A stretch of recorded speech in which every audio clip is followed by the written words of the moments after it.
Il y a 7 choses que les meilleurs courtiers immobiliers ne font pas dans leur business et c'est exactement la raison pour laquelle ils réussissent si bien. Ce qui veut dire que si vous faites l'une de ces 7 choses-là dont je vais vous parler, eh bien, vos chances de réussite diminuent considérablement. En fait, j'ai eu le privilège d'écouter des centaines de courtiers immobiliers qui performent à un haut niveau et avec qui j'ai pu travailler également et j'ai fait une analyse de ce qu'ils font pas pour avoir le plus de succès. J'ai aussi la chance de travailler avec plusieurs agents immobiliers en ce moment, puis je suis en mesure d'identifier ce qu'ils font généralement ces choses-là alors qu'ils devraient les éviter à tout prix. Donc le but ici, c'est vraiment que vous réussissez. Donc aujourd'hui, je vais passer en revue les 7 éléments que vous devez absolument éviter si vous voulez être dans les top agents immobiliers de votre secteur. Salut, c'est Émeric Paiement de EXP Realty. Je forme des centaines d'agents immobiliers à chaque année. Je suis vraiment content à l'idée de vous mettre sur le bon chemin du succès et dès aujourd'hui. Vous devez vraiment vous assurer d'éviter tous ces éléments qu'on va mentionner aujourd'hui, qu'on va regarder ensemble parce que, encore une fois, les meilleurs agents immobiliers ne font tout simplement pas ces choses-là. Alors, presque à chaque fois que je parle à un agent qui commence ou qui a un peu de difficulté dans sa business, bien, souvent, il commet une ou généralement plusieurs de ces choses. Donc, je veux m'assurer que vous ne le faisiez pas à votre tour. Donc, dans les points que je vais mentionner, en fait, ça va devenir de plus en plus important à mesure qu'on avance, surtout quand on va arriver au point 4 à 7. Donc, restez jusqu'à la fin. Mais commençons ici par quelque chose qui est vraiment important aussi, c'est que la plupart des meilleurs agents immobiliers ne se concentrent pas uniquement sur les prospects et les leads. Ce que je veux dire par là, c'est que là où il y a beaucoup d'agents qui sont en difficulté, ils font l'erreur, c'est qu'ils se concentrent uniquement sur les prospects. Ils ont toujours l'impression qu'ils ont un problème de prospects, mais la vérité, c'est que vous pouvez tout simplement aller suivre l'une de mes vidéos sur les publicités de Facebook ou les publicités d'Instagram et en moins de 24 heures, vous allez avoir énormément de prospects qui viennent à vous, puis des bons prospects de qualité en plus, des vrais clients sérieux. Donc, naturellement, c'est pas un problème de prospects. Les prospects, en fait, c'est très facile à obtenir. Si vous parlez aux gens, si vous faites les bonnes publicités, mettez en ligne le bon contenu qui parle à votre audience, c'est pas vraiment difficile. En fait, j'ai plein de vidéos qui montrent exactement comment faire ça. La façon qu'on résume ça puis qu'on peut résoudre ça, c'est tout simplement avec des suivis appropriés, des compétences en communication, des scripts, la gestion des objections puis d'autres points importants qu'on va voir. Donc, vous comprenez ici que là où beaucoup de gens se trompent ou que les gens font le plus d'erreurs, c'est disons que vous êtes un agent immobilier puis vous avez généré 100 prospects et a conclu une seule transaction de ces 100 prospects. Bien, son hypothèse, votre hypothèse, habituellement, ça pourrait se dire je vais générer 200 prospects pour conclure 2 transactions. Mais qu'est-ce qui se passerait, je vous pose la question, qu'est-ce qui se passerait si vous deveniez tout simplement meilleur en communication, en suivi et en conversion et que vous concluez 2 transactions sur les mêmes 100 prospects que vous avez obtenus ou peut-être même 3 transactions. Vous venez de doubler, voire même tripler votre revenu avec exactement le nombre de mêmes clients. Donc, c'est exactement ce que font les meilleurs agents. Ils se concentrent directement là-dessus. Donc, c'est ça qu'on appelle la conversion. Ils pensent à qu'est-ce qu'ils peuvent faire différemment en termes de suivi, en termes de campagne d'email, de prendre avantage de votre CRM et de stratégies de suivi pour s'assurer qu'ils convertissent à un taux plus élevé. Donc, c'est pas juste une question de générer plus de prospects. En réalité, ce qu'il faut comprendre, c'est que si vous voulez être un top agent, ça se résume à convertir à un taux plus élevé, à être plus efficace avec le même nombre de clients, de prospects que vous avez directement devant vous. Le deuxième point qui peut être un petit peu,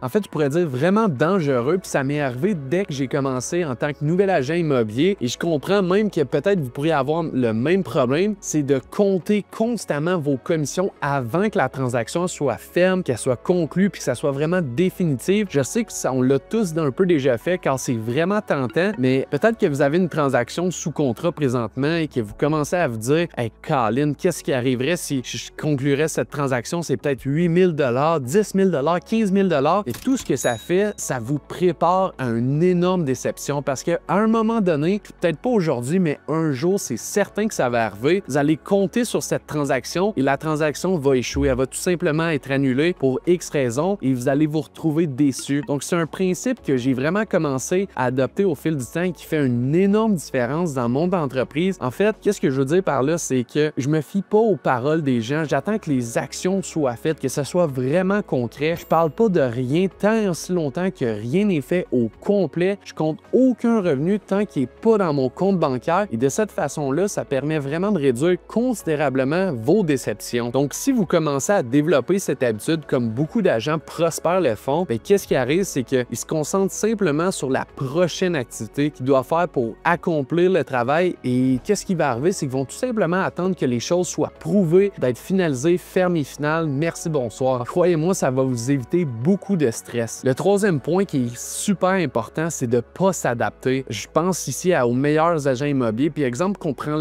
l'exemple de la montée des taux d'intérêt. Eh bien, les meilleurs agents immobiliers sont toujours en train d'un peu de décortiquer ce changement, de l'étudier, de l'analyser, puis essayer de préparer leur business et leur entreprise pour le pire et le meilleur scénario. Donc, de cette façon-là, si le pire scénario se produit, ils sont prêts à le recevoir. Si c'est le meilleur scénario, ben, devinez quoi, ils sont encore plus que prêts, puis ils vont quand même gagner, peu importe. Donc, souvent, on voit à répétition que les agents qui commencent ou qui sont en difficulté, qui n'ont pas les résultats espérés, ben, souvent, ils s'apitoient sur leur sort, puis sont constamment en train d'écrire en ligne, par exemple, des choses comme « Ah, les taux d'intérêt, ça va complètement changer notre carrière, on ne pourra plus faire de transactions comme on le faisait auparavant », mais c'est complètement faux. Croyez-moi, ici, c'est super important. Ceux qui ne s'adaptent pas vont énormément perdre des parts de marché dans les mois à venir. Donc, prenez un pas de recul puis regardez comment vous pouvez prendre position face à ce qui se passe dans votre marché. Donc, encore une fois, ce que vous devez vraiment faire si vous voulez réussir, c'est toujours vous attendre au pire et peut-être vous préparer en conséquence. Si vous préparez toujours pour le pire, bien, devinez quoi, vous allez toujours être prêt ou peut-être même trop prêt. Et croyez-moi, c'est une bonne chose. Ou que ça cause un problème puis qu'on voit justement que les agents font la même erreur, c'est qu'ils passent à côté, ils se ferment les yeux puis ils attendent que ça devienne un vrai problème jusqu'à ce que ça devienne un enjeu et une réalité dans leur business. Et à ce moment-là, il est généralement trop tard pour s'adapter. C'est un peu similaire avec l'intelligence artificielle. Puis en passant, si ça vous intéresse, que vous voulez savoir comment exploiter l'intelligence artificielle pour vous cloner, économiser des milliers de dollars puis vous faire sauver des centaines d'heures pour éviter peut-être même d'engager un assistant virtuel ou d'un gestionnaire de marketing, une agence de marketing, eh bien, vous pouvez laisser un commentaire ci-dessous en écrivant le mot IA. Et qu'est-ce qu'on va faire? C'est qu'on va vous envoyer la formation gratuite. Donc, c'est une formation gratuite d'1 heure qui explique tout ce que vous devez faire pour combiner les réseaux sociaux et l'intelligence artificielle pour faire propulser votre business. J'entends parfois des agents qui se disent que l'intelligence artificielle, c'est pas important, que ChatGPT, c'est pas vraiment pratique, mais ça l'est réellement. Ça l'est plus que vous pensez. Et quand vous commencez à regarder attentivement à tous ces changements qui arrivent présentement dans le secteur de l'immobilier, bien, croyez-moi, les meilleurs agents immobiliers s'adaptent eux. Donc, vous devriez faire la même chose. En fait, les meilleurs agents deviennent conscients de ce qui se passe, ils apprennent, ils étudient et ils s'adaptent au fil du temps. Donc, chaque fois que j'ai vu un agent en difficulté ou qui n'a pas les résultats espérés, il n'utilise pas les réseaux sociaux, il n'utilise pas l'intelligence artificielle, il traite les changements comme si c'était pas grand-chose ou comme si ça n'allait pas vraiment impacter son entreprise. Mais gardez encore en tête que si vous n'êtes pas prêt au pire scénario possible, vous allez vous faire avoir à chaque fois. Donc, c'est vraiment important que lorsque vous commencez à voir qu'il y a des choses qui changent dans l'industrie, qu'il y a des nouvelles technologies peut-être qui deviennent disponibles, bien, c'est super important. Puis, il faut que vous compreniez qu'il faut vraiment s'adapter puis que ça va devenir un essentiel si vous voulez rester un pas en avant de la compétition. Maintenant, le point numéro 4 qui devient encore plus intéressant comme premier, c'est de se concentrer sur la prochaine transaction au lieu de se concentrer sur les transactions que vous avez déjà conclues. Laissez-moi vous expliquer, ça peut être un peu mélangeant, mais ce que je veux dire par là, c'est que les agents en difficulté, ceux qui ont un peu de la misère, se concentrent toujours sur la prochaine transaction, alors que les meilleurs agents, ben eux, se concentrent toujours sur les suivis de transactions qu'ils ont déjà conclus. Ce que je veux dire par là, c'est que, en fait, c'est une grosse différence. Je vois beaucoup d'agents immobiliers qui peinent à finaliser une transaction puis sont tout de suite passés à la prochaine, alors qu'ils ignorent pratiquement le client qui vient juste de travailler avec eux. Mais si vous pensez à ça, laissez-moi vous poser une question. Qui va être votre meilleur allié pour vous référer des clients, pour vous référer sa famille, ses collègues, ses connaissances? Ça va être le client que vous venez de travailler avec. Ils font pratiquement tout le travail pour vous. Vous allez dépenser moins d'argent en marketing, vous allez faire moins d'efforts en publicité, vous allez être beaucoup plus rentable avec ces clients, vous allez convertir beaucoup plus facilement parce que les gens vous font déjà confiance, ils ont eu une bonne expérience avec vous, donc les introductions sont beaucoup plus faciles. Mais comme je l'ai mentionné, les nouveaux agents ou les agents qui ont de la difficulté courent toujours après la prochaine transaction, alors que lorsque vous regardez les meilleures équipes de votre secteur ou le meilleur agent de votre marché, bien, vous pouvez voir que ces gens-là atteignent un point où au fil des années, ils arrivent à construire une grosse entreprise immobilière uniquement basée sur la répétition et les références des clients, justement parce qu'ils donnent de l'importance à leurs clients passés, avec leurs clients qui ont déjà travaillé avec. Oui, c'est certain que les meilleurs agents se concentrent à conclure des nouvelles transactions, mais ils ignorent jamais les clients avec qui ils ont déjà travaillé. Et ces clients-là sont en réalité beaucoup plus importants que la prochaine transaction parce que, en fait, je ne sais pas si vous la connaissez, mais il existe une statistique que si vous prenez bien bien soin de votre client, bien, il devrait se transformer au travers de votre carrière en plus de 7 transactions. Donc, ça vient avec des clients fidèles et des références pour vous dans le futur. C'est pas du tout à négliger. Donc, si vous vous concentrez seulement sur la prochaine transaction comme la plupart des agents font, eh bien, naturellement, qu'est-ce que ça fait? C'est que ça fait croître votre business une par une. Alors que si vous changez un peu votre état d'esprit comme les meilleurs agents, eh bien, avec les références et la répétition, ça fait croître votre business par coup de 7.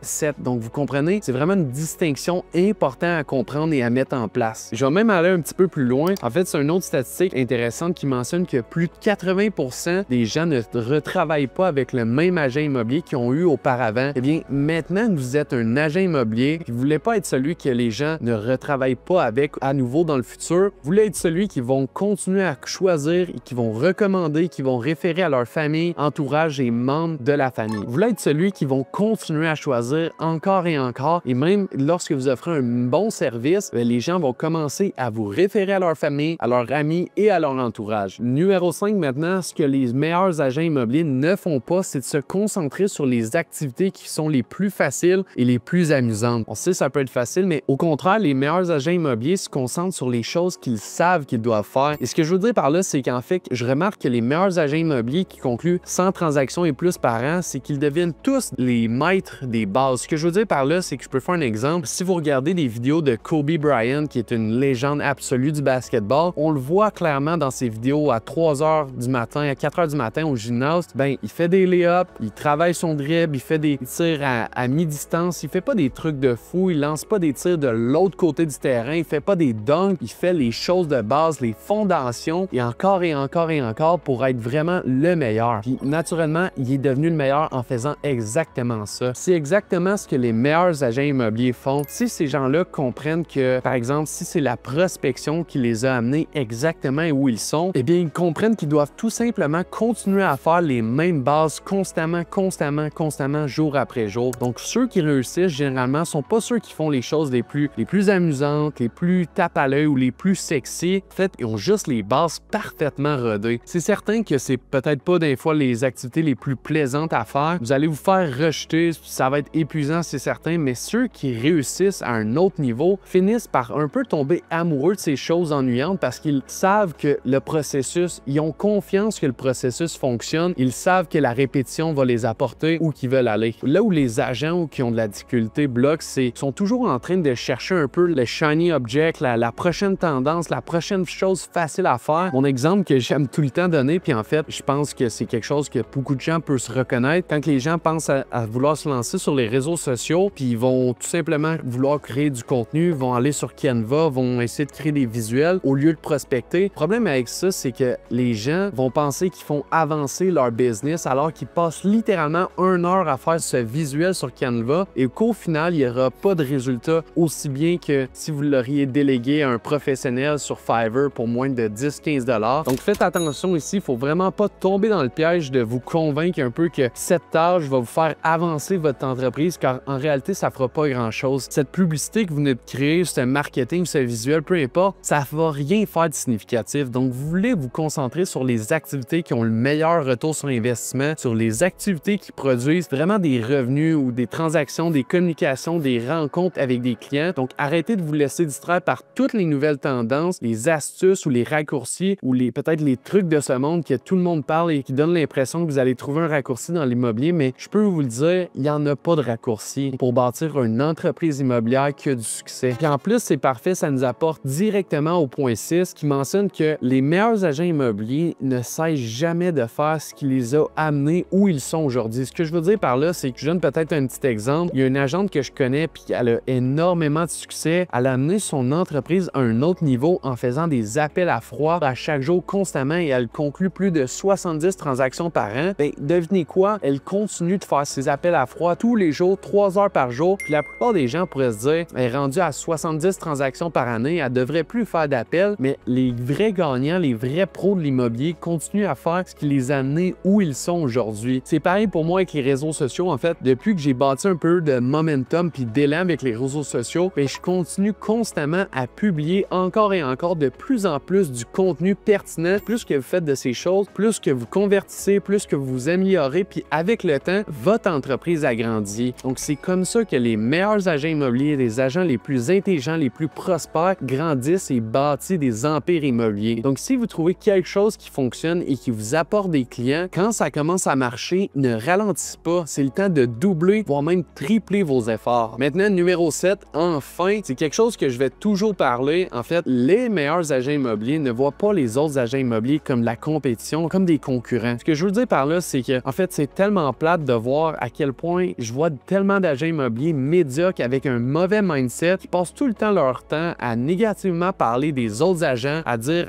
des propos des autres personnes, parler dans leur dos, puis vouloir toujours les surpasser ou se penser meilleurs que la concurrence. Puis pourquoi on voit pas ça du tout avec les meilleurs agents immobiliers? En fait, ils comprennent que les autres agents, ce sont des gens avec qui ils vont travailler puis ils vont conclure des transactions en collaboration. Donc, c'est super important de garder d'excellentes relations avec les autres agents puisque fort probablement que vous allez passer beaucoup de temps à communiquer, à transiger avec eux au cours d'une transaction. Par exemple, je pourrais même aller plus loin. Si vous êtes dans une situation d'offre multiple, ben ça se peut peut-être même que vous seriez peut-être un peu avantagé pour le fait que ce courtier veut travailler avec vous. Il y a peut-être une confiance que votre transaction va se conclure puis qu'elle va aller jusqu'au bout, ce qui pourrait vous faire donner une petite longueur d'avance à vous et à vos clients. Donc, croyez-moi, les agents qui ont toujours de la difficulté voient toujours les autres comme des concurrents. Les meilleurs agents immobiliers, ben en fait, ils voient ça plutôt comme une source de motivation. Maintenant, je vous pose une question. S'il y a autre chose que vous voyez que les meilleurs agents immobiliers font dans votre secteur, alors que ceux qui ont de la difficulté ne font pas, ou vice-versa, peu importe, des choses que les agents en difficulté devraient absolument éviter, laissez-moi en commentaire. Je suis vraiment curieux de savoir ce que vous en pensez, puis j'aimerais vraiment avoir votre perspective là-dessus. De plus, si jamais ça vous intéresse, vous voulez accéder à notre formation gratuite combinant les réseaux sociaux et l'intelligence artificielle, je vous invite à cliquer sur le premier lien dans la vidéo et vous inscrire gratuitement. C'est tout pour aujourd'hui. Si vous avez des questions, je suis toujours là pour aider. Sinon, je vous invite à regarder la prochaine vidéo. En fait, c'est une feuille de route claire et précise pour vous aider à bâtir une entreprise immobilière prospère maintenant que vous savez quelle erreur éviter. Donc, cliquez pour aller la visionner et passez directement à l'action.